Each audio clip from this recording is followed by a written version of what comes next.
All right, we'll go ahead and call the employee benefits meeting together.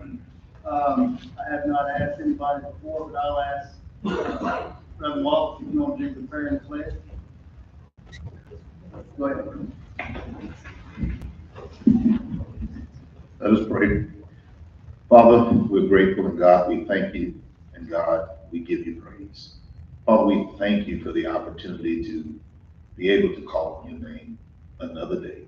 We don't take it lightly. We know that you've given us this day, this opportunity to be here, God. And Father, along with calling your name, we're asking that you would just lead us and guide us, Father.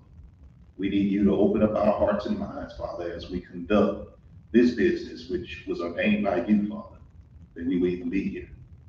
We ask that you guide us, guide our hearts, guide our eyes, God, and even our decisions, Lord, that we make today, that they will fall directly in line with what you would have us to do, Father, to represent what you called us to represent, Father.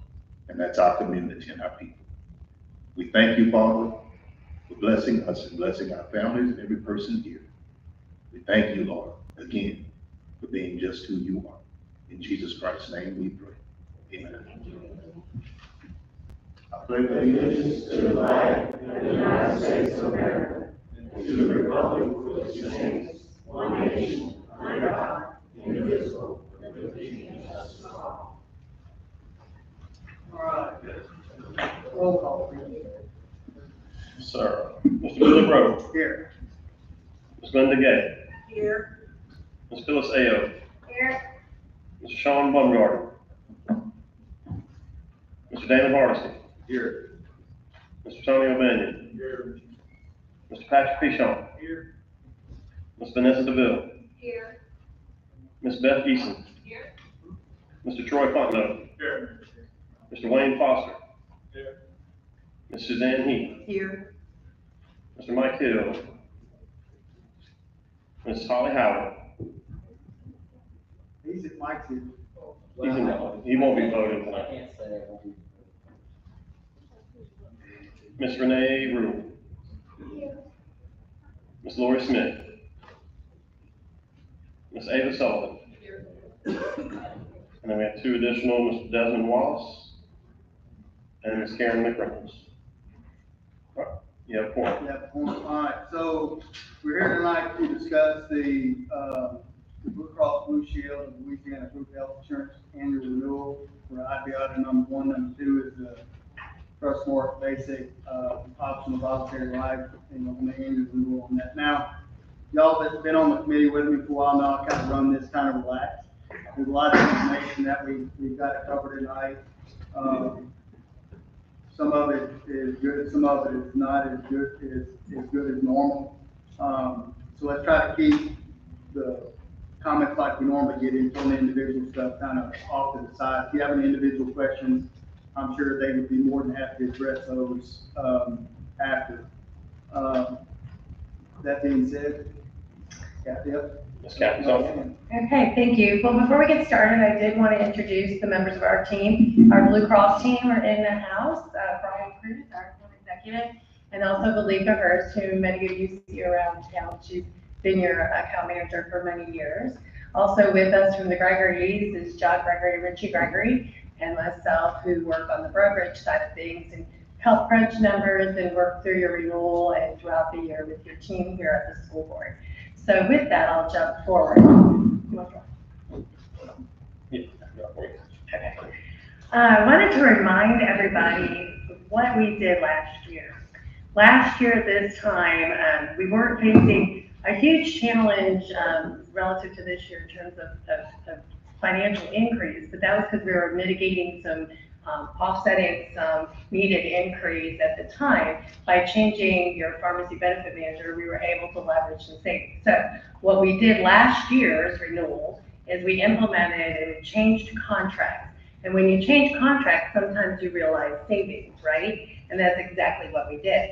We also did that being very, very mindful of the disruption on your employees. We didn't want people feeling the pain for making this move, right? And so we were very, very mindful of that. And so the PBM, the pharmacy benefit manager that was chosen, was Express Scripts, which actually Express Scripts was your pharmacy benefit manager for many years under Blue Cross umbrella, but we pulled it away from the Blue Cross umbrella and we went under Crumdale Partners, which got us a little bit, a few things actually. One of which was improved transparency. No offense to my lovely friends from Blue Cross in the room, but when you have direct access to your data, you have direct access to all your data. And so it became it's a much more transparent process now than what Blue under the Blue Umbrella partnership was able to provide us. We also are now linked directly with the service team from Express Scripts and with Crumdale.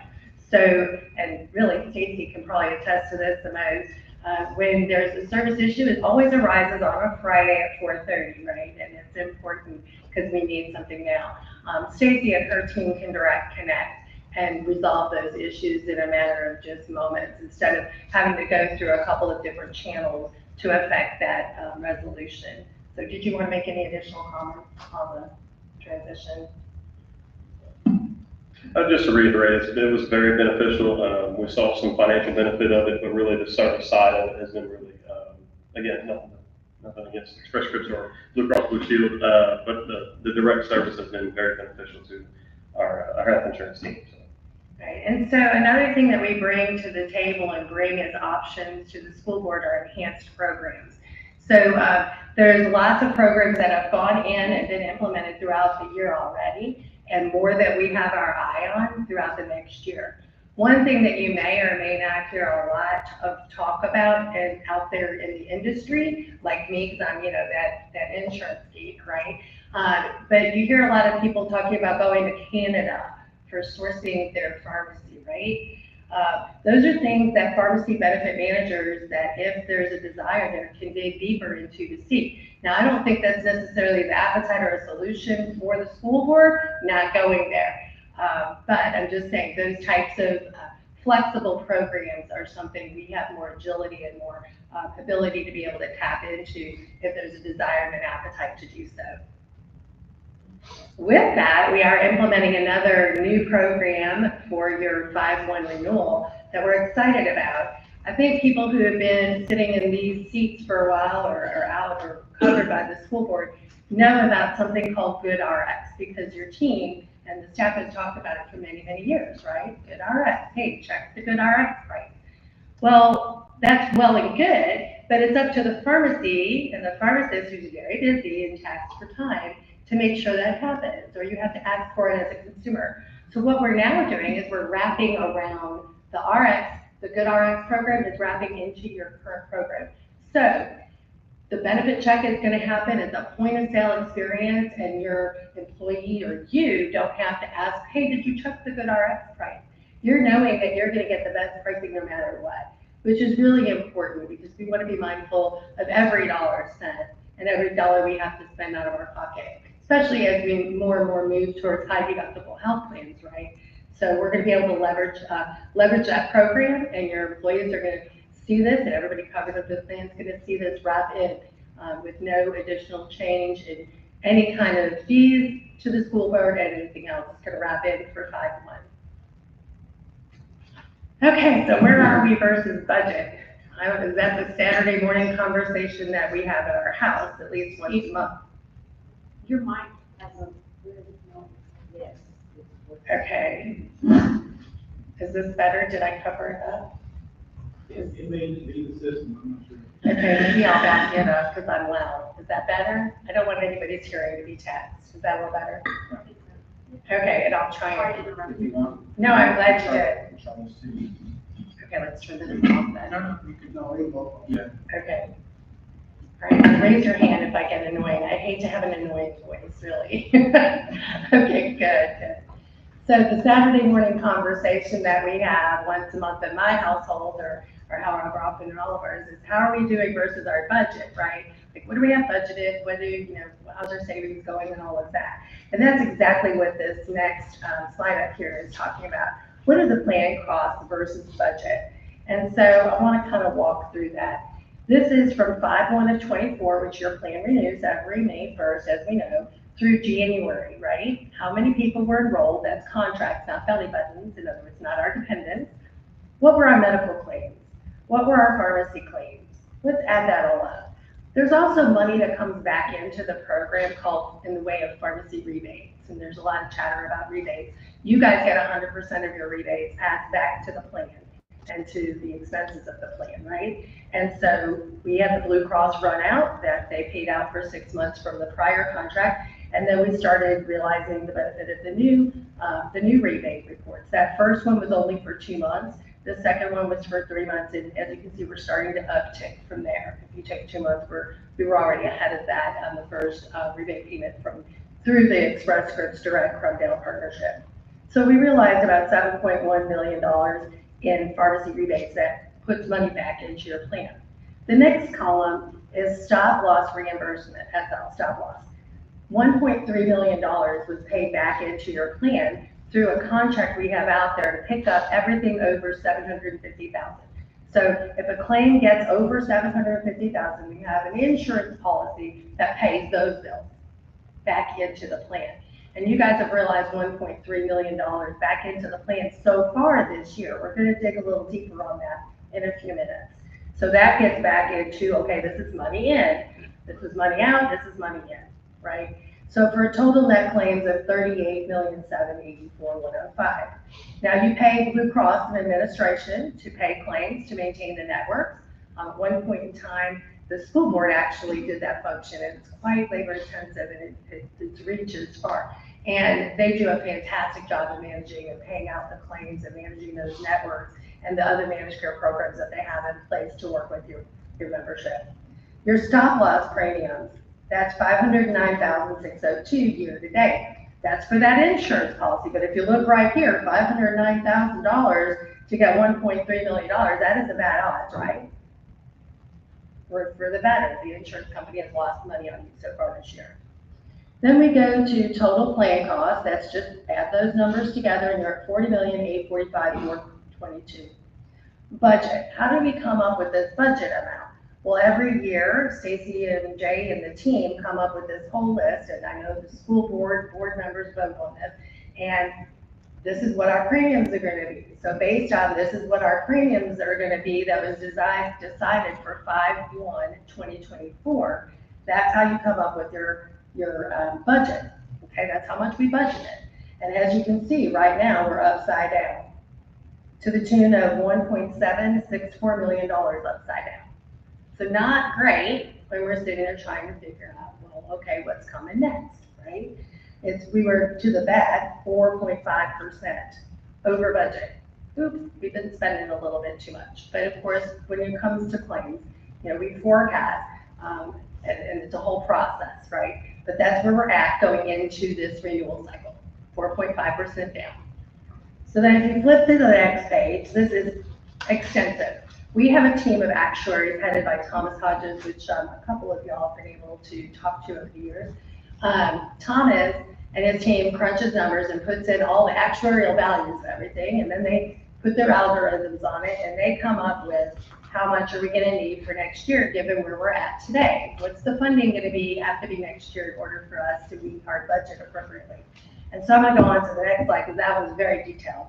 We broke it down a little bit easier to walk through, and again, I'm gonna kind of go column by column over, starting with our enrollment, our current per employee per month rate. That's on a composite factor, and it breaks down a lot from there to what the dependent rate is and so on. But annualized, you can see that comes up to 51, 724.88. That's your current situation. The next section is going to do your projected enrollment, and we're keeping that even at the same number, saying we're going to be about the same. You know, you're a pretty stable group, right? Projected per employee per month, what that number would be, annualized, and the percent of change is not a fun number, 13.7%. That's a bigger chunk than we've had in a couple of years, which we'll walk back through that in a few minutes as well. Round dollars, $7,073,519. So Kathy, how do you come up with, and it's not Kathy, it's an actuary team at Hub, by the way, it's not just Kathy, it's our team. How do they come up with that projected employee per month of 1,273.26? And the way they come up with it is, you'll see experience period rating. They look at the current time period and they say, statistically, that's showing a value of 80%. We think that that's going to continue on. We'll give you a little bit of credit for the year before. So in other words, they're weighting your current experience as what is probably going to be carrying us forward into the next year. The next thing we're doing is we're saying, what's trend? And so they look at the South region, and they go out to an outside actuary firm as well to justify that and to also weigh in on what is trend. How much are claims going to go up next year because widgets cost more, equipment costs more, doctors need to make what they need to make, utilization, and so on. And that dollar or that percentage is 6% for medical trend. Your pharmacy trend, a little bit up from there, 9%. And I think everybody kind of understands that's a big topic du jour, what's going on in pharmacy, and that, you know, we continue to do wonderful and fantastic things through pharmacy, but it's a big price tag, right? To cure those things, but there's a lot of cool things happening. That margin, what's this margin, Kathy? Well, the margin is, what do we need to put out there for our in case, right? Like we always have to have like a contingency fund, if you will. And that margin is, you know, it could fluctuate a little bit. And in order for the plan to be appropriately financially stable, where we don't have to have a big hit, hopefully next year, we have to have some margin built in. And quite frankly, that margin has been skinny down in the last couple of years in efforts to keep the premium as affordable as possible and the premium increases as little as possible. But unfortunately, it's time to kind of put some margin back in there because we're paying the price for it. Does that make sense? Because we're upside down right now. Okay. A lot of the top things here are just additional, it's restated, so I'm not going to focus on the words, if you will, but the box that is in there. Okay, so you're talking about, you know, the composite funding and where we're needing to be, where we are now. What's that dollar change? And this slide is simply to show that we're trying to find $153.19 per contract. Okay. All right. Next slide. So going back through your renewal, again, we have that specific deductible. This is our policy that keeps those big claims away from us. So the first thing we want to do is say, well, is that policy meaningful for us? We're paying the premium for it, right? We paid $677,864 for the current 12 months. Next year, the renewal comes in and it says we need $738,816. Is that a good deal for the school board? And at one point in time, by the way, it wasn't. But right now, it is. Because the prior period, last year, you paid the plan, the insurance policy, had 3 members and paid out $1 million plus change to the school board's fund, to their medical fund. Okay, paid us that to keep that money back with us. This year, and it's only January, guys, it's only January, we have 2 claimants hit and they paid out $1.3 million already this year. And we have several more on the list that are 50% of that, what we call that spec deductible, we're watching to see if they're gonna hit as well. And so, renewal premium, we get that all the whole, is still a good deal for you right now in today's world. And then, of course, the insurance company is hoping things are gonna get a little better, right? So we're gonna get better and it's gonna level out next year. All right. Before we get into the specifics, I wanted to just this is a reminder slide of where we are. And I also like to say everything is cyclical when we're talking about claims, right? Claims, everything is cyclical. And in that cycle, there's good times and then there's, this is a high year. And if you look, 2018, 19, no increase. We were kind of rocking along steady. We were making internal changes, by the way, during these times to help mitigate that, but no plan changes, right? 2019, 20, we even gave money back to everybody because if there's too much money that comes into the plan, the school board is super generous and awesome, and they give a premium holiday for like May. I think one time even in May and June or something. Yeah, like it was crazy, crazy good.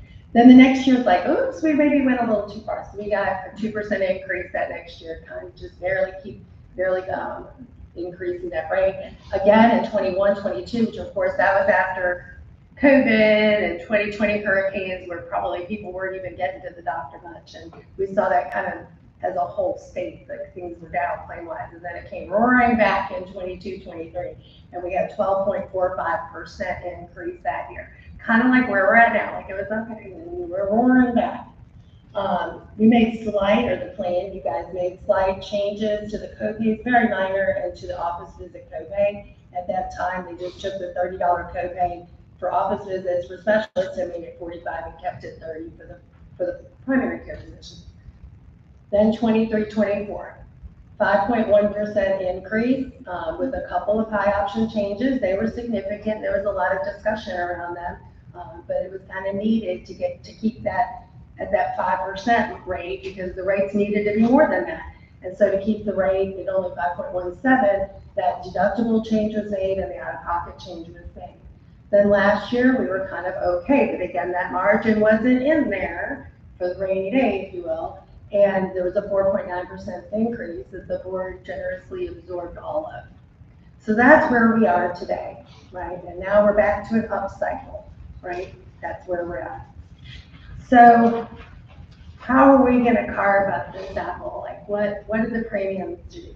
The next 3 pages in your handouts, the next 3 slides that we're going to look at are options for consideration for the renewal. The first one is, okay, let's say we just bite the apple, we don't make any changes at all, and we have a 13.7% increase. What's the impact? And you can see here, the impact would go from the employee contribution of $360 to $409.38, which is that middle section right there. And then the employee change would be $49.25 a month. And then you can see on down. The low option plan, which is the high deductible health plan that has the $3,000 deductible and 100% after that, which is a really nice plan. More and more of your people are moving to that plan. I remember a day and time, just probably 4 or 5 years ago, where we only had 300 people or so in that plan.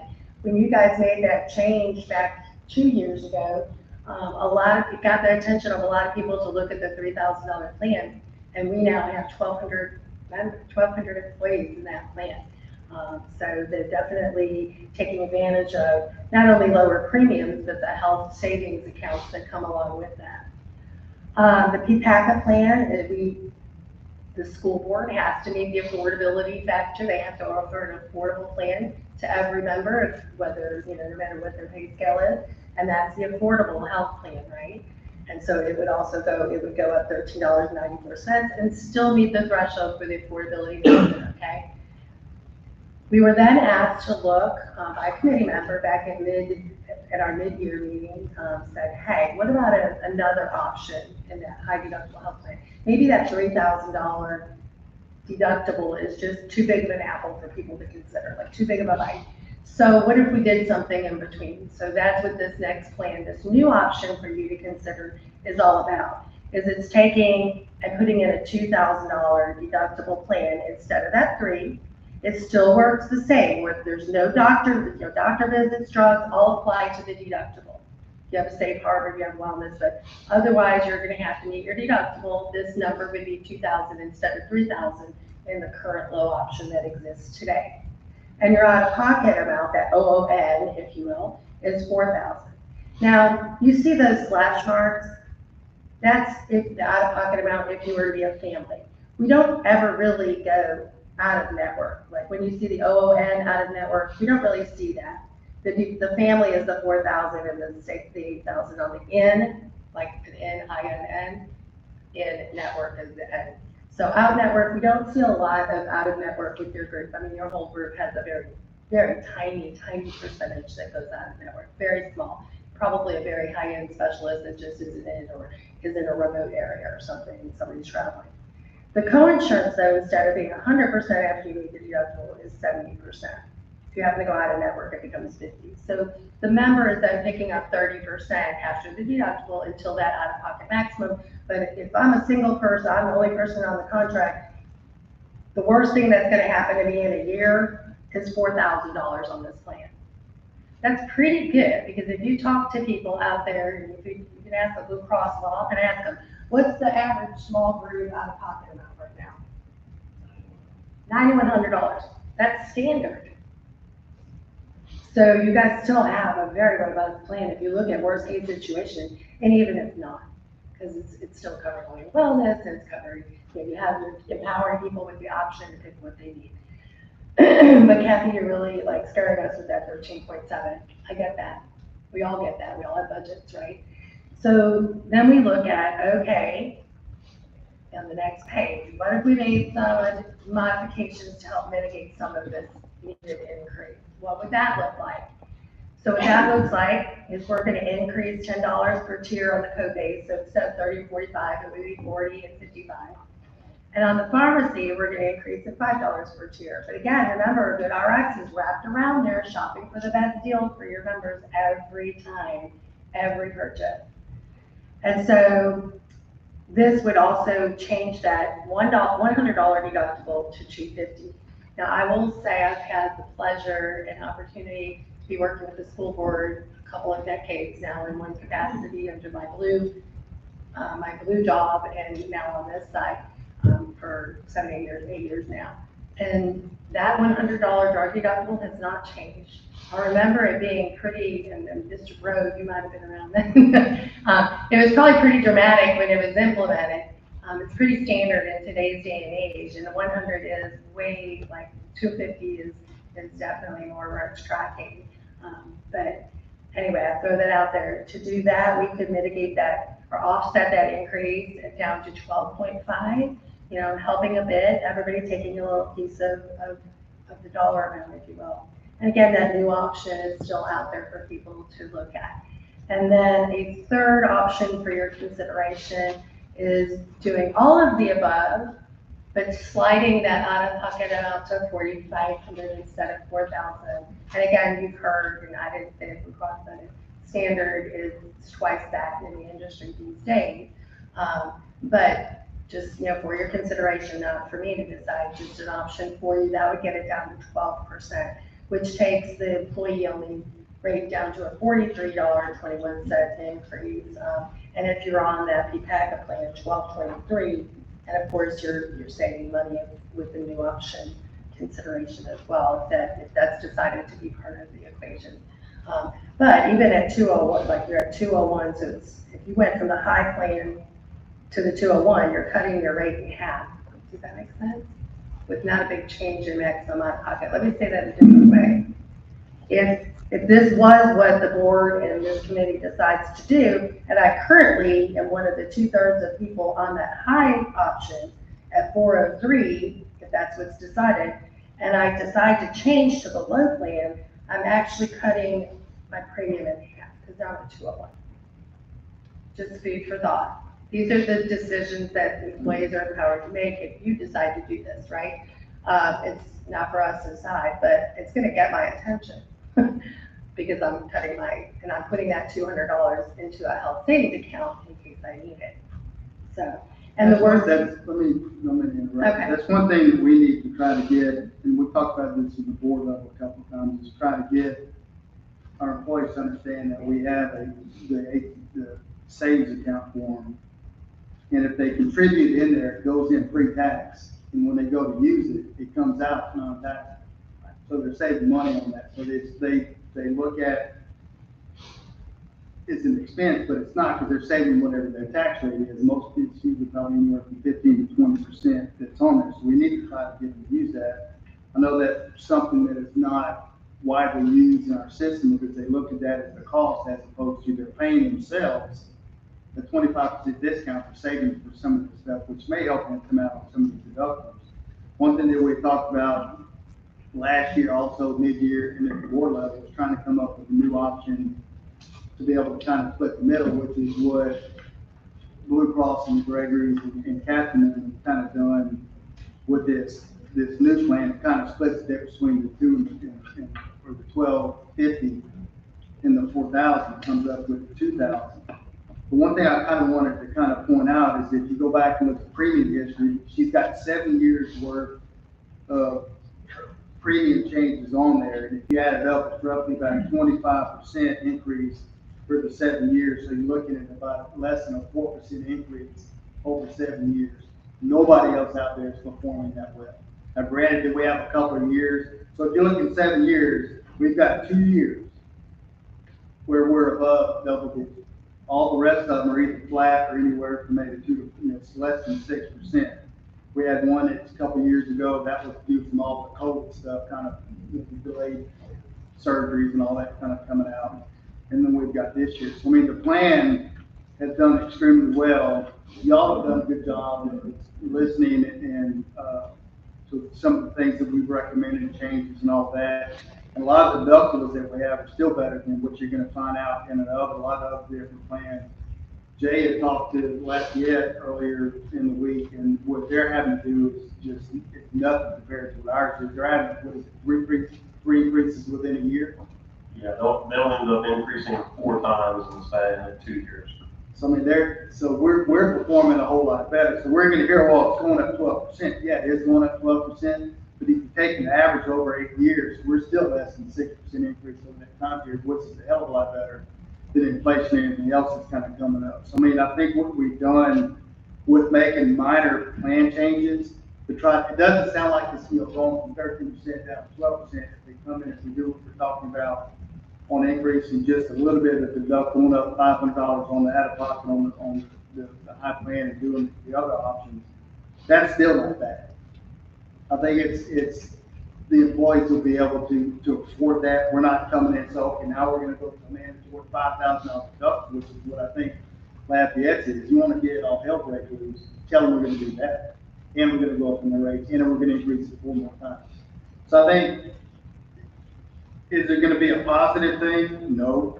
But if we look at it, and why I'm saying this is, what this committee has done in the board to be able to try to manage controls and costs and having the, Captain Gregory's and Blue Cross and Hub and all them and their actuaries. Trying to talk to an actuary, that's what I do for a living. Some of those guys, they have to dumb it down to my level.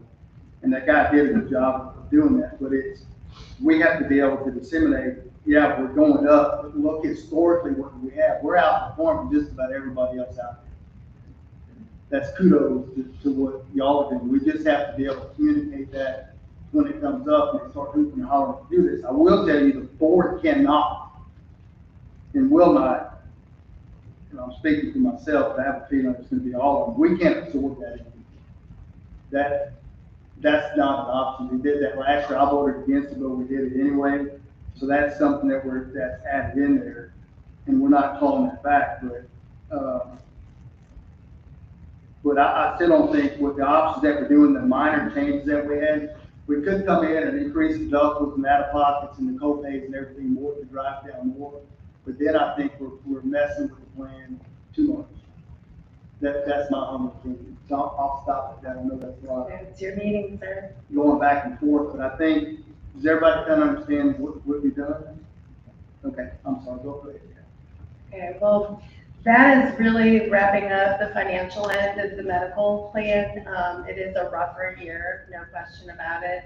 I think we all feel that, but also being mindful of the financial integrity of the plan, the right thing to do.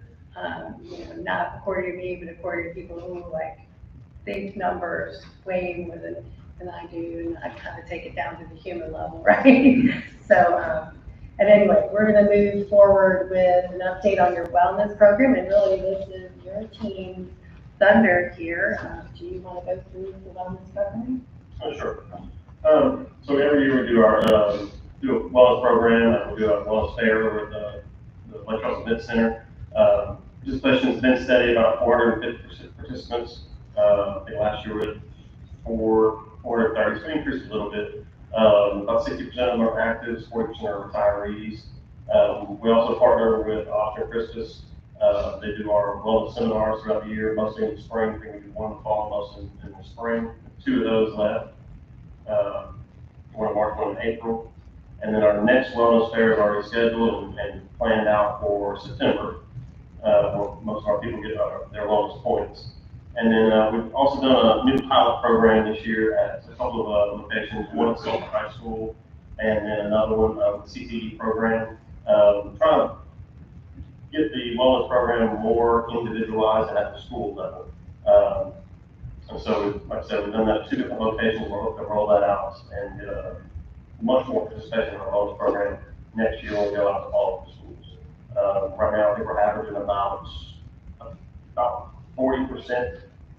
I think it's around 40, just under 40%, about 39% at 2 sites, which is way over our 6% that we've been experiencing so far in our wellness program. So if we get our wellness program up to 39-40% across the district, we'll see some healthier people and hopefully drive down claims at some point. But looking out for the overall health of all of our employees.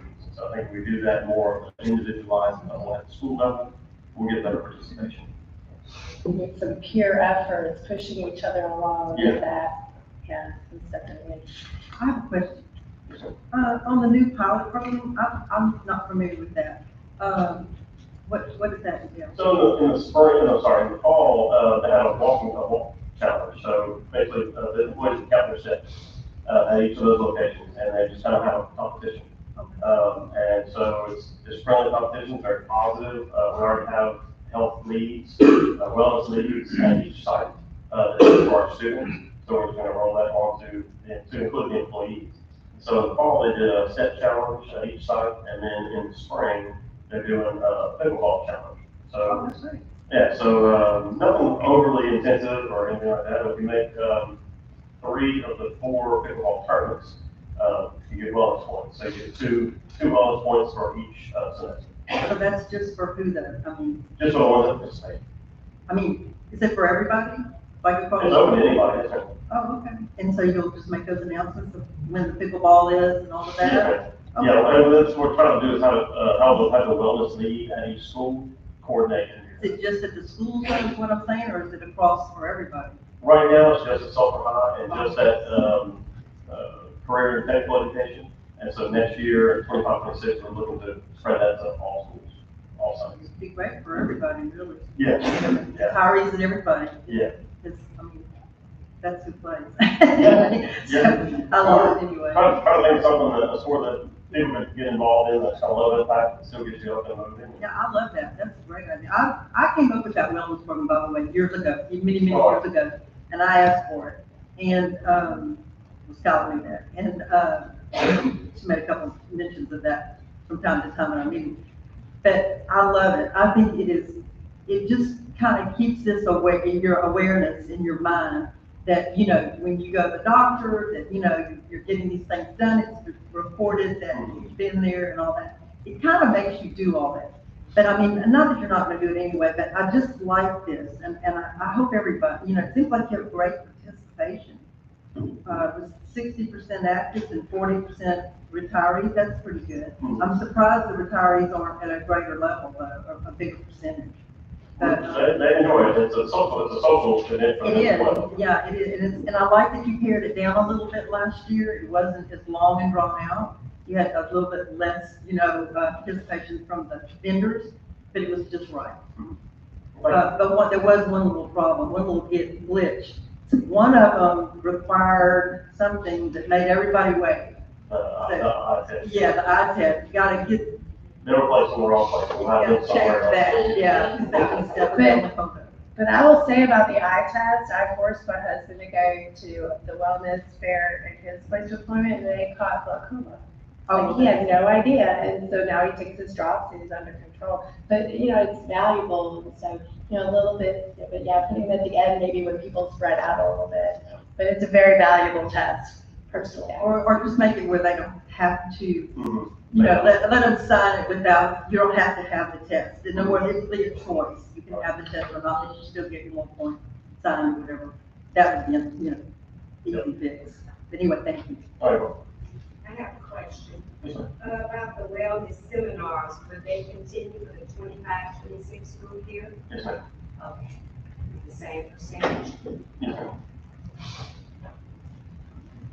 All right, moving forward to, for those of you retirees who are on the group Medicare Advantage program, that renewal happens in January. So we just had our rate change January 1st. We're just in the beginning stages of that. We did have a 9% increase for this plan last year. That was after a lot of negotiation, a lot of help from Blue Cross digging deep as well.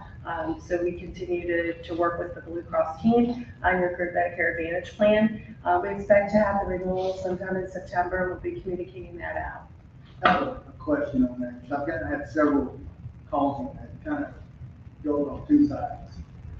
One of the comments, one side of the coin that we got was, when I go to the doctor, it all pertains to the person behind the computer, the doctor's office, and where it goes. They don't understand that when they're on the Advantage program, they have the school board as their, secondary, that the deductible doesn't apply. Right. So the question is there anything that we can provide to our employees that have us as secondary and Advantage as the primary, that the school board copay deductible doesn't apply? So, well, there's two programs. So the employee or retiree can choose to stay on the commercial plan, this plan, right? And we have about 400 people right now are retired, roughly 400. And then we've got about 1,500 that have moved to the Advantage. So if they're on the Advantage plan, they have an Advantage card. And the first thing we bought was, you know, some re-education to our providers to say it's not the Medicare Advantage you see out there advertised all the time by whichever company. This is a group one. And we did a big push for education with the provider community there. And I think they're pretty good on that now. And then the commercial plan, the deductible wage kind of thing, they just need to put it in, like what I always say, because I have a high deductible plan, but I always tell my providers, can you put that through Blue Cross? Because, you know, I either don't have that or I've met my deductible or what have you. Because a lot of times they'll just take the easy route. But they will reimburse if they happen to charge too much, they'll reimburse. But yeah, the easy thing is to us check, or the first thing we should do, our first line of defense, is for us as the member to say, wait a minute, that's wellness, it should be paid at 100%, this is a wellness visit, or wait a minute, I shouldn't have that deductible on this plan, or this is the group plan, it's different than individual, you do take it, you take Medicare, you file with Medicare, will you take our group Medicare Advantage plan with Blue Cross then? So, yeah. And it's kind of the employee know that, is to get the person behind the computer, the doctor's office, to understand that. Yeah, and say, did you run that through? Yeah, and I forgot. one. Did you, it's the Access Blue portal, you know, you just gotta go in there. And I forgot what my second one was. I'm sorry. It'll come back to me, but, go ahead. Okay, Moving, I have one more that, on the, back somewhere here, hold on. I just wanted to throw this in, kind of along the lines that Billy was talking about. So there are some, places that are not, they don't pay for. Like, for instance, it's my understanding that MD Anderson is not included anymore in the Yeah. plan, that right? is incorrect. That's incorrect? That is Who was incorrect. that was saying that? 'Cause that's what the word is out on the street. That is not correct, and we have a whole email chain, and Stacy is well aware. We have a process that if somebody is told that, we vet through Blue Cross, and we have that communicated out directly to the providers that are running it. So they are they're in the plan. They are covered, they're in the end. We've been attacking that, like Stacy and Kathy and We'll leave that. Malika have been attacking that per member. Like, as the members ask about it, we've been going and verifying that they are covered individually. And doing outreach with the provider. Was it at one time they were? Is that what? There was some negotiations that were had between Okay. the Blue Blue Cross Cross Texas. in the end of January, and in fact, we started hearing from our members about it before we were told through our payment plan. So of course, we did our research and diligence on our end, to get that addressed, but they just have to have the proper prioritizations in place for their claims to process properly to MD Anderson, which is the process on their side. Yeah, and I would recommend that if anybody has a service disruption issue, that they do reach out to the team, because they do an excellent job of handling Please it. have them call us, because we have those instant connections to network with to get that problem taken care of. Excuse me, this is Richie Gregory. Susanna, I wanted to mention to you, what's going on is MD Anderson and Blue Cross Blue Shield of Texas are in a squabble where they are accepting Blue Cross Blue Shield of Texas Medicare Advantage. Blue Cross Blue Shield of Louisiana, you all do have coverage. I want to reiterate that we're not in a network per se. What happens is, as long as a doctor or a hospital accepts Medicare and they're willing to bill whatever insurance, in this case, as long as the provider says, yes, we'll send the bill to Blue Cross Blue Shield of Louisiana, we're good to go. Well, what happened was, in all these communications with MD Anderson, we've had people showing up, and it still happens, they can attest to this. Yes, it could happen today, that I show up at MD Anderson and they say, oh, we don't think that Medicare Advantage or whatever. They do. And so we're having to make calls with the provider people at MD Anderson, somebody that you and I know very well that's going to be having a stem cell transplant there any day now. When he went there, he said, oh, we don't take that. Well, yes, they do, and we've worked through all that process. So as long as right now, unfortunately, while Texas and MD Anderson are kind of this battle, it's creating confusion for the Louisiana people that are carrying up Medicare Advantage card with Blue Cross Blue Shield Louisiana. But point is, they will send the bill to Louisiana, and they do get paid, and they are being covered. But they're not an in-network provider. Y'all's plan does not have a network plan. Your Medicare Advantage plan, again, just basically says, look, as long as a doctor or hospital takes Medicare and they'll send Blue Cross the bill, that's all that matters. But what about the regular members? Like a regular, not Advantage member? Okay, they're covered. They're Yeah. covered. This only dealt with the Blue Cross Blue Shield Medicare Advantage product, and it really only deals with Texas. I can verify that we're correct. Yeah. Unfortunately. So, Unfortunately. And again, I would encourage everybody, refer them back to the health insurance team. They do a fantastic job of working with everybody and, and making sure that, if anything needs to be taken care of, it will be. Thank you for clarifying that. Yes, that's Yeah. one of the things. Great question. Within 24 hours, we take it up. Okay. All right, moving off Medicare Advantage and on to dental. Last year, we changed to Humana for a rate saving. We're moving into the second year of a 3-year program. Next year, we're looking at a rate cap of 8%. Transition went phenomenal, really went well and smooth, very little noise, very little anything. So that was all handled very well. Life plan renewal, there was no change last year in the base life and the voluntary life rates, but there is an adjustment this year that's needed. The employee retiree basic and optional life contract went up 7 cents per thousand and 5 cents per thousand on the employee retiree basic and optional life remitted rates. The dependent life and voluntary life, there were no changes on that. So summary is, because we have about 11 minutes left in our hour together, and we've gone through a lot, right? You're regarding your group medical plans, the 13.7% increase in premium is needed. There's no plan benefit changes made. We talked about 2 opportunities for plan changes. that are recommended, 12% to 12.5% increase with high plan modification to that, and still having the two other options that exist today with an option to provide a fourth option, a fourth plan in the mix. We do need a committee recommendation for board action on that. Can I ask one question? Can you run the numbers for retirees, increase for retirees with Medicare? It's gonna be the same percentage depending on what's chosen. Isn't that correct, Stacey? Yeah, same percentages. I have a question. So one of these discussions last week was educated. I hear the numbers. I hear what you're saying.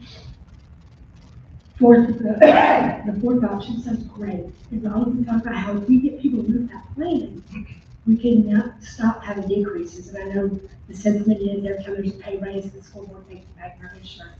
I know that it's not what it does, that's what teachers pay. So then we'll talk about the fourth option. This is how we stop increasing that to employees. When are we going to be educated employees on this? What is that mean? Because if that is the solution to discontinue increasing this, when are we going to educate? What is that plan to educate the recipients? And not the day the week they'll come out and come out. Okay, I have to speak on that. If anybody calls our department, we educate every day in my department. And I get very passionate about it because this is what I do every day. I spoke at BARB at their in-service, first of the year. I've spoken at any location that has called and needed or requested us to speak. But there's 4 of us and there's 5,000 of y'all. So employees need to know to ask this question. There's also information in every monthly newsletter. There's information that's emailed out.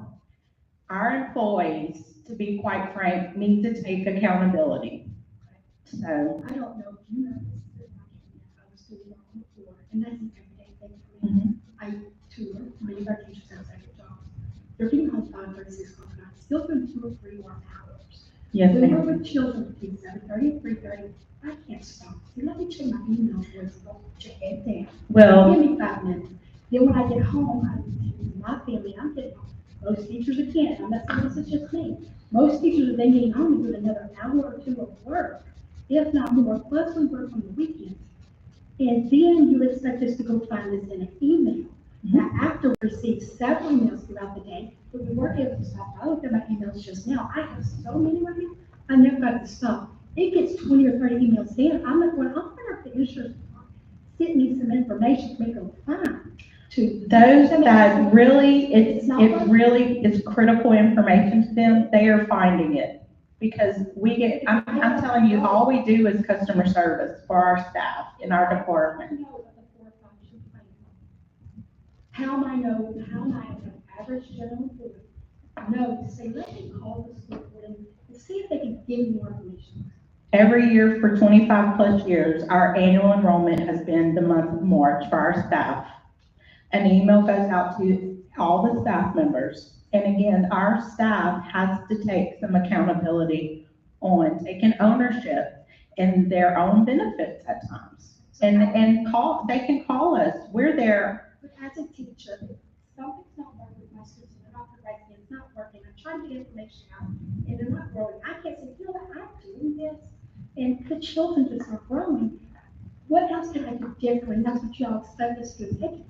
So it's, people are not getting the information out enough to get us to move to that fourth option. I love the fourth option. I understand the concept.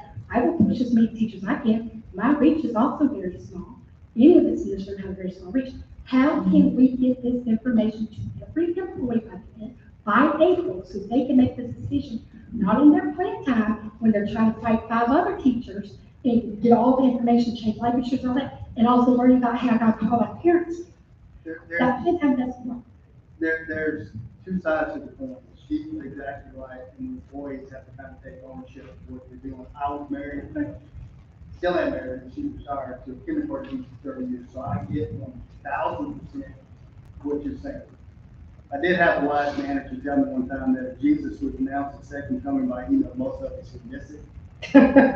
So with that being said, is there any way, and I know how it's not, I'm not sure if that goes to you or Jason or Will or whoever it is, that we could put something on the website, email the principal. Oh, and all the information is on our website, by the way. I get that. Email the principal, say, look, we have changes coming to our benefits, go to the website, click here, and then we'll list all the information on. Now, if they're not willing to do that, if it's on the website, and I mean, there's only so much we can do to be able to do But is there that. not What a is- discussion about us having some kind of, like, hey, we were all gonna have a PD in February.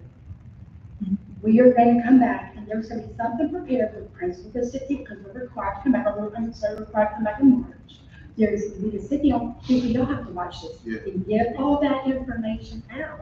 In that, you have to watch it, it is time when they don't have to worry about having students. It's that, so is that still that plan, that we can do that to, and I'm not saying what you're not saying is not accurate and not real. What I'm saying is it's not working, and if it's not working, and we want to pick up the options, what other options can we consider? But it is working, because we do get calls, we get emails, we're very detailed with our explanation. I think the ones that truly want to understand are reaching out to us, they're finding the time. I mean, and we're there till 4:30, we work till 4:30, our office is open, they can come in person, they can email, they can call, and they don't even have to have an appointment. I mean, we try to make it as easy as possible. But again, from our standpoint, when there's 4 of us, you know, please encourage your staff, encourage your members in your district to call us. I mean, we don't have slow time. Summertime, we're there. Summertime, come sit down, visit with us. I mean, we've been trying to push out more information a little sooner than open enrollment right now. The 4th plan is an option. Is it firm? The board has to vote on that on March 11th. So we don't know if that 4th plan is going to be rolled out. But I think compromise between the two to address your concerns and what you're having to deal with, I think if we had the principals, you know, they all have meetings, come in and have that, make it mandatory, okay, we got the renewal for insurance coming up, go to the website, these are the changes that are being recommended, here's the increases, here's another plan that you're doing. Look at the website, got questions, give them a call. I think that's a specific mandatory agenda item on the principal's agenda for their school level meetings. I think that would resolve. But it's not that teachers don't get counts. It's No, that I get the idea. We We can do that. We can make a one pager with the proposed changes. We can do that. That's not. And- And as a catch-all, we also present all of this information at public hearing. Yeah, that's a very difficult time. But again, there's only so many ways, there's only so much manpower, there's only so many ways. Eventually, if you wanna find out, you will find out. The information's out there, it's definitely on, it's already on the website, it's on First Financial, it's on our website. I think it was It's brought out. out, yeah, I think it was brought out on an agenda item, it's mandatory, before it's ended, like February, March, this is coming up, especially like. We could even do like a YouTube agent explanation with, Yeah, that's what I'm saying. or we could lend that to the story as well. Right, so we have options. Right. What's the committee's pleasure? I have a question. Yes, ma'am. I was just looking at the enrollment and I only noticed about 20 people from the May of 24. Are we seeing a decrease in enrollees? We started in May with 3895, and in January of this year, we're down to 3848. Do you think those are making retirees or that's And those are the total number of contracts. So those are employees that have this plan. That's not the total number of people. That's the total number of employees that have this. particular plan? Yeah. Oh, okay, thank you. Yeah, we cover about 11,000, 10 or 11,000, I think the number is 8. around 8,000 people total. So Oh, it's just a number of contracts. Oh, okay. And I So- have something to. Yes, ma'am. Back to what she was talking about, the faculty meetings are required, aren't they? I mean, and I'm just asking that because I have no idea. in a required, well, I'm not talking to you, I'm sorry. I don't know, They- but they- With the new law, they pay us $30 an hour when we are passing. So if we would pass, what's the students of law, they can't get down and take payments, they're required to pay us $30. well, anyway, what I mean is that faculty meetings, I would think that that would be required, that this would have to be presented between February, March, whatever, you know, and that, yeah, and then, you know, that way, everybody, all the members would be there, members of this plan, and they would have their options presented to them and have time to make that decision before they have to sign on the dotted line, yes or no, whichever plan they want. So that's all I have to say about that. The other thing is, on the 9% increase, that we had this year for Medicare Advantage, yeah, does the member pay, the retiree pay for that, or does the school board, or is that split? I believe it's split. It's split depending on their years of participation in the plan, so the standard is 62 board member pays, the board pays 38, the employees pay, if they have 20+ years of participation. And we really have to compliment Blue Cross, they're working very hard to get it down to 10%. Hold on, Sally, you want to go first? I was just thinking, do you want to go plan by plan and see? Well, I think, let me get to his question first, and then I'll address that. Great. At some point, our employees have email, and adults have adults. We expect our kids to do what we ask them to do. And when they don't, then there's repercussions in the code of conduct. Okay, well, we're adults. When we don't do what we're supposed to do, there's a code of conduct, yes, you know, Mr. Barrington. But at some point, we have to be responsible adults and check our email and take care of it. I'm sure Mr. Bergeron can put something together, send it out to all employees, hey, these are the 4 proposals, done. If we don't check our email, then it doesn't matter, because I have faculty meetings, I have 160 faculty members, I can guarantee you, one of them sitting back on their phone, looking at Facebook or Instagram or something, they're gonna say something, I said that's important, but they miss it. So, adults need to adult at some point. All right, so the options that we have is we have an action item. So basically our choices are, we leave it like it is, and we end up with like no changes to the plan, 13.5% increase. We can come in and make the plan changes and come in with a 12% increase or 12.5% increase, or we can make small changes to it. For the changes where we increase the deductible 4,500, the co-pay deductibles go up a little bit through the plan change to the drug card. And we add, well, we can do that, and then we can also come in and add the 4th option. My recommendation would be to accept the changes to the plan that we're doing as far as the co-pay deductibles and going up on 4,500 and out of pocket. And then also add the 4th option on there. Combine the 2 in one motion. But I'm the chair, I can make that. It's up to the committee. So I need that clarified. So are you talking about the 13.7% increase in premium or the 12? That's if we do that. If we leave it exactly like it is and make no plan changes whatsoever, we're looking at a 13+% increase. If we come in, increase it up for $4,500, increase the correct chemo costs kicking in. The plan change is about $5.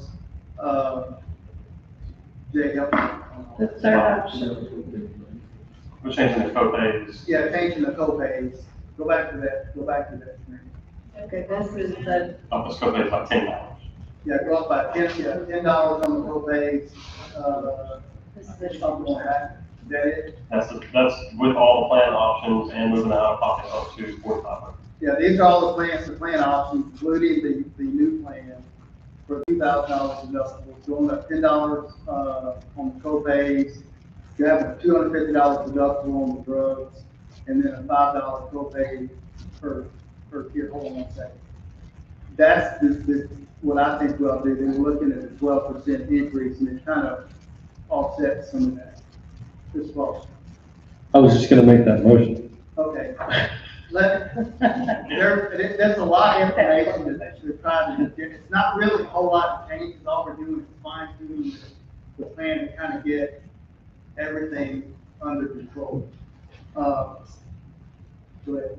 I would officially like to make the motion of, the 12% increase option, plan option with the proposed changes, In addition to the new, adding the new. and also add the new plan option. Correct. We have a motion, do we hear a second? Second. We have a second, let me see. All right. Questions, be general.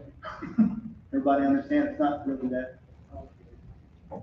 Seeing none, all in favor, say aye. What, you have a question?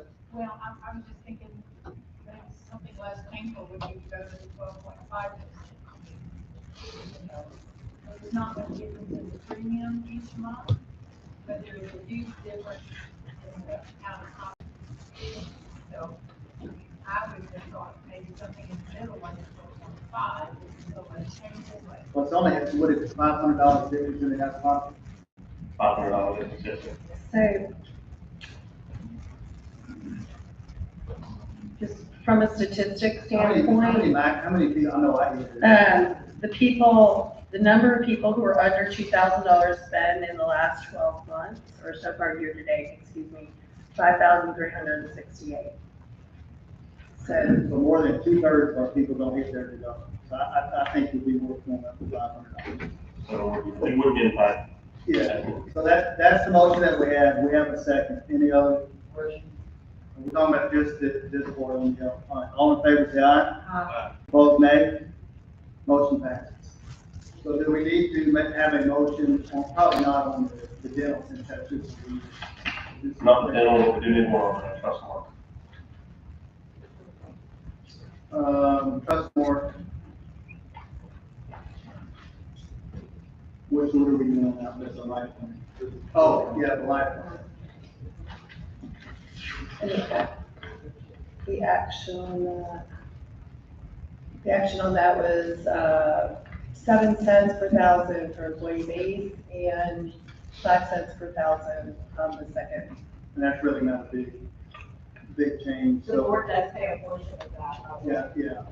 So we see with the renewal, do we have a motion to accept? Also move. Motion by Ms. C, we have a second? Second.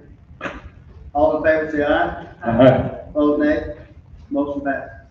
So again, guys, when y'all are getting questions on this, tell the historical history of what y'all been able to do over the past 8 years. I mean, we're looking at less than a 6% increase on an annual basis over the last 7 years. That's pretty good. 7 years with no increase. So kudos to y'all for what you do. Kelly, can I say something? Yes, ma'am. You know, I don't know if this is point of order or where it comes under, but we discussed the clinic and we bounced the idea around. Insurance is continuing to go up, everything's continuing to go up, and I know it's just a little bit of money, but when we have our secretaries and our custodians that are making just a little bit of money, $20 a month is a really big deal.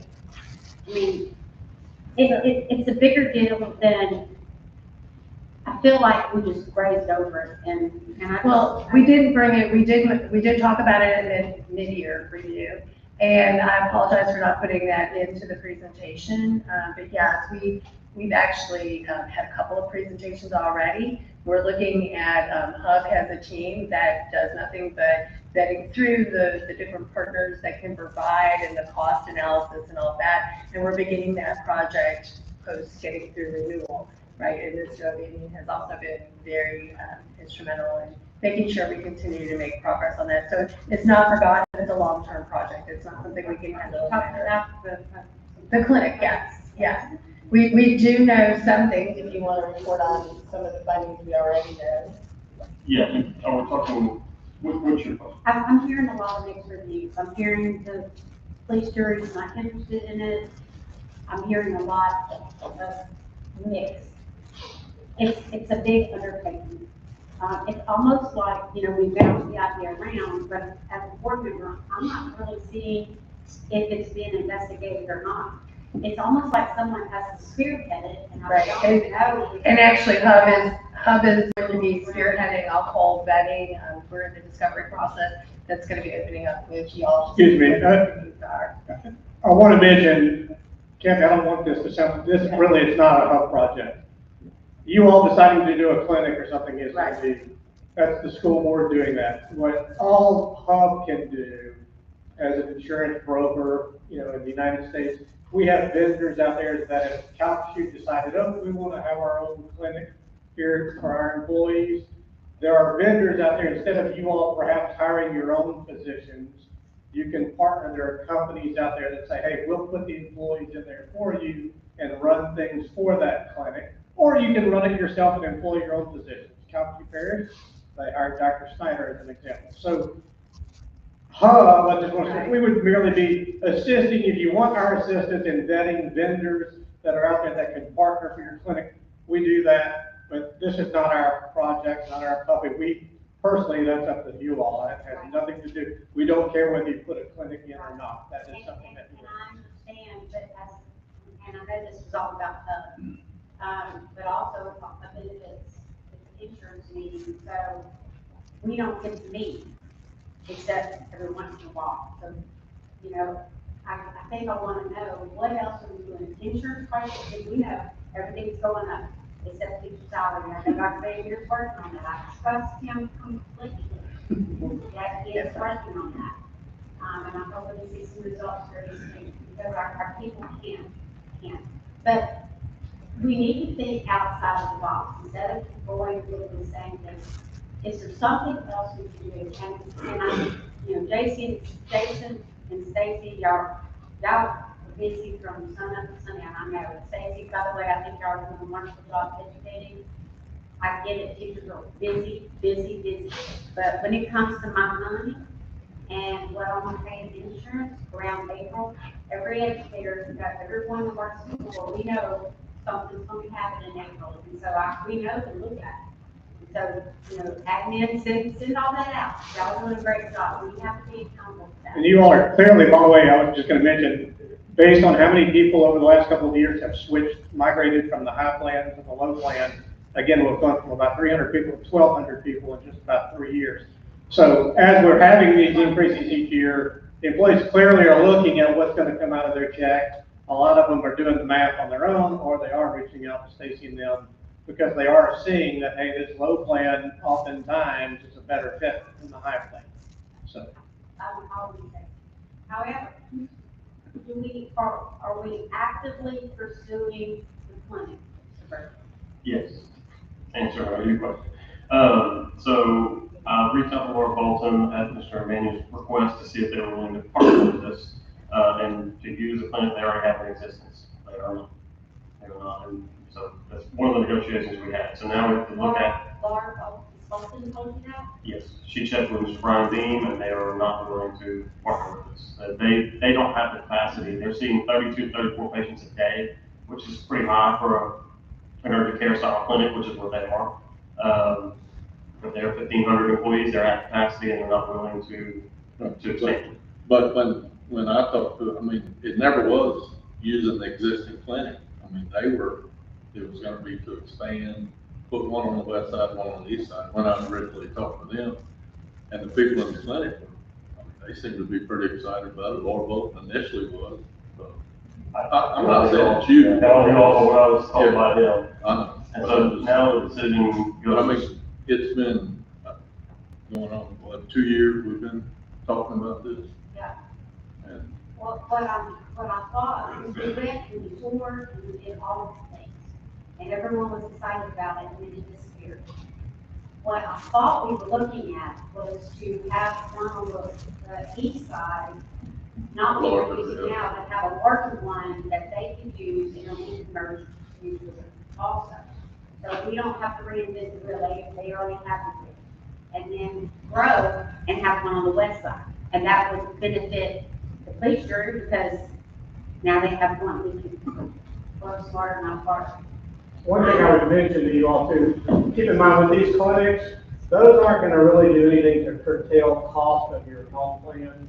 The clinics are more of a convenience to your employees. And you can set it up in your health plan. You can say, hey, if you go to our clinic for a primary care visit, it's going to be $0. So that benefits them. Okay, so, but primary costs, in other words, doctor visits are not what is driving your cost internally within your health plan. It's the big ticket items. It's when you end up in the hospital with diseases and other things and a high cost of meds, that's what's driving the train. Office visits are a small percentage of the pie of the claims cost. No doubt though, again, that if your employee feels like, well, I can go to the clinic and it's $0 instead of you having to pay $30 somewhere else, maybe something gets caught and we prevent something or whatever. But I do want to be transparent and let you know that that really is not something that is going to slow the train down of where we're headed with the healthcare overall. The wellness option would be better than that. I know we're just talking, but initially when we had talked about that, we went and talked, you had said the initial numbers you ran, say it's 4 to 5 million a year. In the hall, yeah, in the hall outside. Our total was 45? No, 425. 425. Not, Maybe after about 5 years, not, especially not at the beginning. We run into the deficit starting out for sure. And maybe if you factor in some work comp things that you could throw into the mix on that, I can tell you, your office visits alone will account for $5 million a year, I would say. The things that For all the plan costs. The things that they're playing the hardest are the ER visits and the high specialty drug. Specialty drug is the biggest spend. Yeah, Either of which outpatient, the clinic would help. yeah, office visits in total, including specialists, urgent care, other visits, and primary care physician in total, so far this year is 1.7 million. But you'd have to carve specialists out of that, which is 327,000 and change, and other visits and other. So office visits are costing us 1.7 million out of 40. Right. And 917 of that is primary care physicians, so you have to make sure you could track diabetes and things like that. But so to answer your question, yes, I could, yes, I can, we're actively seeking it. I really need to know if I want to try to create one from within, like we'd be creating our own business, creating a clinic from inside or partnering with someone. but that, the 1.7, does that include workman's comp, DOT business? No, workman's comp is, we're self-insured, that's a totally separate fund. That's let's get together and set up a meeting to discuss that outside of this, kind of getting off the.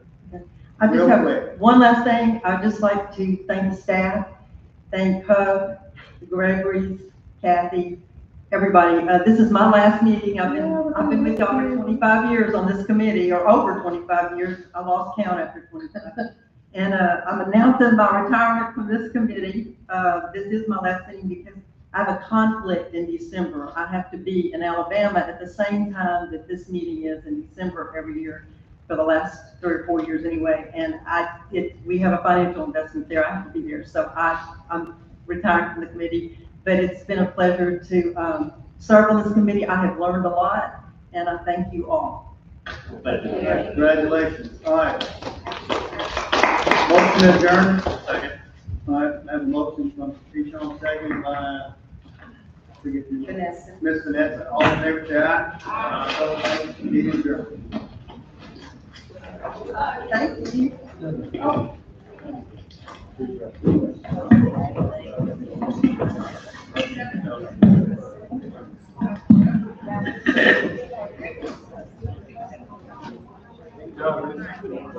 Yeah, I may want to find out the same thing.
5 minutes before the superintendent's evaluation committee meeting.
Y'all trying to think of it.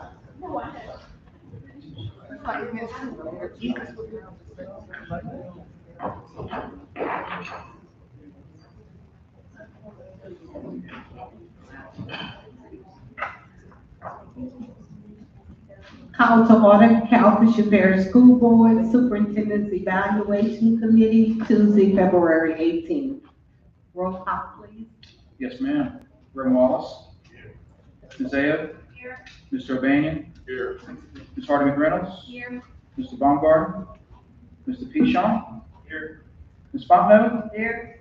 Ms. Gay. Here. Dr. Washington. Present. Mr. Brewer. You have a quorum. Oh, and, any other members, Mr. Hardesty? Here. There you I'm here, I'm gonna hang out. go. Thank you.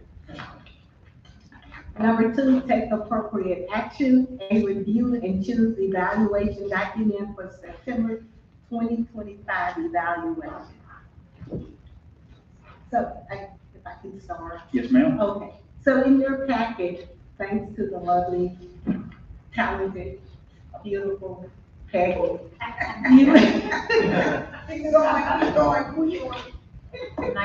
We have 2 documents that to be considered for use in developing the superintendent's contract.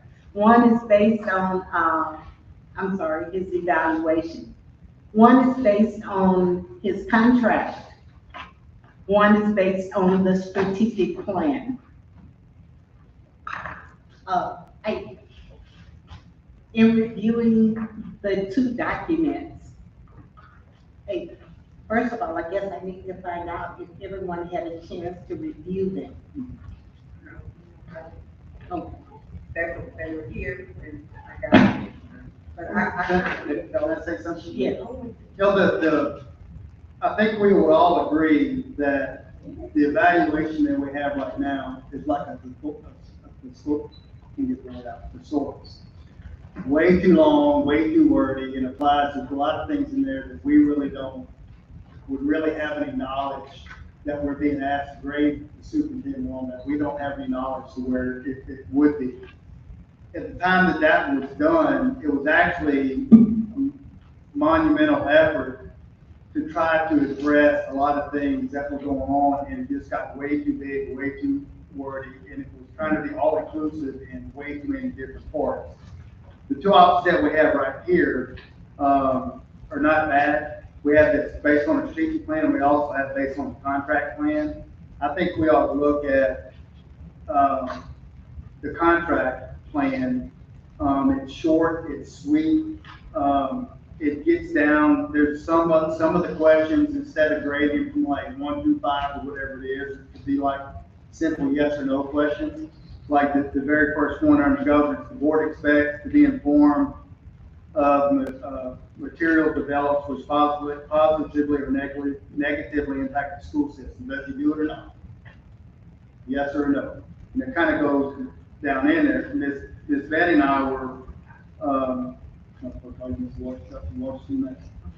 either way, you get to that in later. But I think if we go with the contract version, it's simple, it's based on things that we know that we can grade him on with things that we're charged to do based off of the contract. And I think that Ms. Betty had some parts to be able to add on that, like on the government part, A, B, and C, kind of agreed with that. She had a section that she kind of wanted to add in there, and then under the finance part, we kind of like that, and there was a small section she kind of wanted to add on there. The one thing that I kind of looked at on the last two things, and I'll let her bring those up in a second, but if you go to the community part, A and B is actually pretty easy. When you look at C, I think the only thing that I would recommend, Wade Reeves, the superintendent will continue to communicate with the public through available opportunities such as through websites, newspapers, releases, news media, public speaking engagements, and whatever. Well, when you say just communicate, that is one way. He's just gonna throw stuff out there. I think we ought to change that to read, where the superintendent will continue to communicate and build relationships with the public.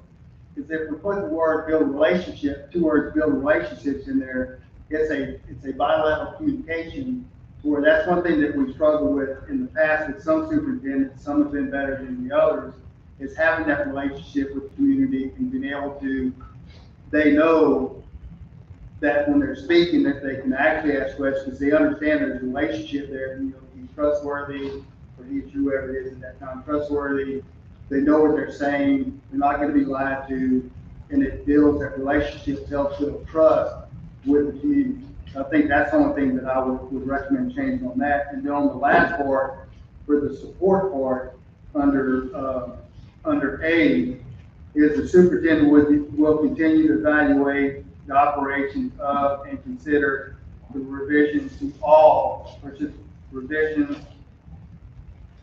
My dyslexia is kicking in, so just bear with me for a minute. Operations of and consider revisions to processes used, instead of listing those different departments, just put all departments.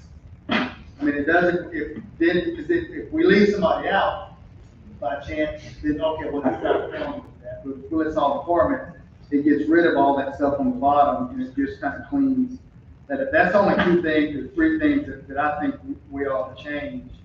And I'll let Ms. Betty go over the ones you kind of want to do. Yeah, if I could just go through the yes, yes.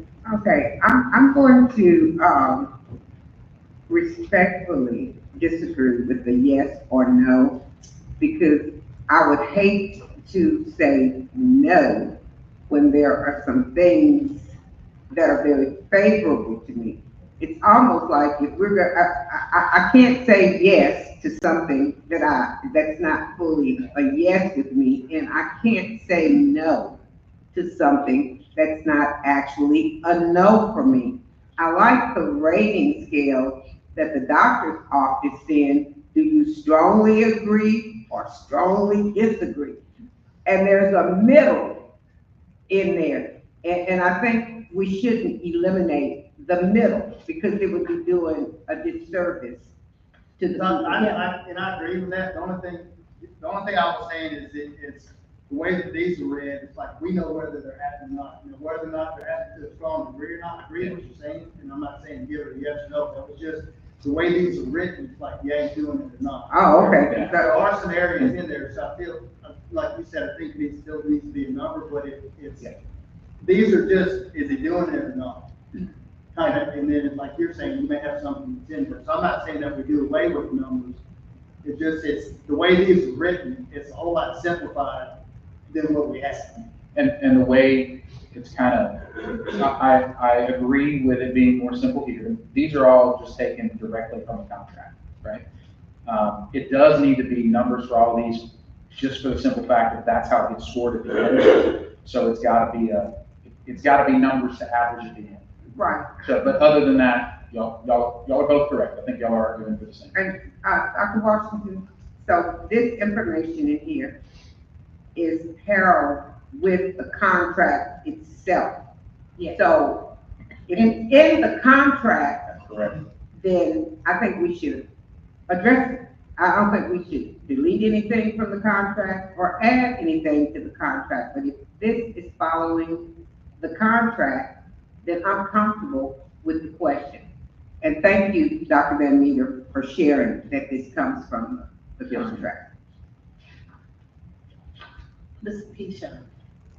Yeah, I actually really like the idea of all this. It's more straight to the point. That was one of my last superintendent thing, said it for us to allow, because half the stuff you didn't even deal with. And so I'm glad this is all stuff I know you have hands-on experience with and day-to-day operations of. Just clarification, everything just reads as a statement. Is there a way we get more questions? But it's statements because that's how it was pulled from the contract, yeah. Yeah, that's what I know. Yes, sir. So it's just like the statement, and then in terms of the scale, I know the other scale was 1 to 4, right? One of the things I asked for was to change from 1 to 5, and it seems silly, but that's how the teachers and leaders are now graded. They used to be on a 4-point scale, now they're on a 5-point scale. My thought was, if that's how the rest of my people are doing it, then I probably need to fall in the same category. And so if you look at it, it's actually the same verbiage for those 5 as well, as the teachers and the leaders. The only thing that we had to add, I think it was the last piece, was it these 2? It came from another district. Professionals and ethics, I think we took from another district, because they had some nice, there was a couple pieces in here that just were nice from another district. So the professionalism and ethics, I think, is from another district, and it's not necessarily in the contract. So, I mean, I love it. It's way more clean. Yep. We were to your actual job. I think Ms. Carlisle was going for concise, because the other one was definitely not concise. So I think everybody agreed, both up there and definitely down here when I saw it for the first time. Good enough to say. Little overwhelming. Yeah. She's pretty good. So at this point, I want to just go through it real quick, and then there were a few changes that we could talk about and see if we would agree to, just a few additions. Under governance, the performance indicators, the board expects to be informed of material developments which positively or negatively impact the school system. The superintendent is expected to timely prepare and post file reports, agendas, and other documents in accordance with state and federal laws as well as board policy. C, the board requires the superintendent to demonstrate ethical leadership for the school system and endeavor to educate school board employees regarding compliance with mandates of state ethics laws. The only thing that I felt we needed to add to that, and maybe it may or may not be the wrong place, has to deal with the strategic plan. Since we're going with the contract version, work collaboratively to develop long and short range goals and objectives consistent with the strategic plan and monitor progress in achieving long and short range goals and objectives. And those are things that if you ever look at the website, you'll see that he identifies the strategic plan and what we're doing to address it. So I thought that was important that we had it in there as an indicator. So, point of order, Mr. Balfour, do we have to make a motion to accept that or to add that? I'm not sure you have a complete motion before you yet. Well, I guess we could discuss them all if everybody's fine with this, and we could go through the whole thing. Yeah, if we go through the whole thing, because If the committee wishes to just do as the committee's doing now, discuss the instruments, that's fine, because you don't have a choose A or choose B before you motion that I recall having heard. What she's doing is basically adding the D. Yeah. So I think, Mr. Belfort, the first question is, should we have a motion to accept the version, the contract version of the evaluation? That would be the appropriate. I'm not gonna make the motion, but somebody needs to make the motion to accept it. that we do this, the one that is suggested. I make a motion that we, I'm not that we accept the contract version. Right. So it was moved by Mr. Rose, seconded by Carrie McReynolds to accept the contract version of the evaluation instrument. All in favor? Oh, No, go ahead. all in favor? Aye. Opposed? Now, Okay, motion carries. I want to say something. Okay. You only had two things, right? Or wanting to? It's just changing the wording, just, On this section, one thing. just on this section. And then one in another section? Okay, so let's do both of them. Okay, So read those, okay, and then somebody can make a motion. okay. So,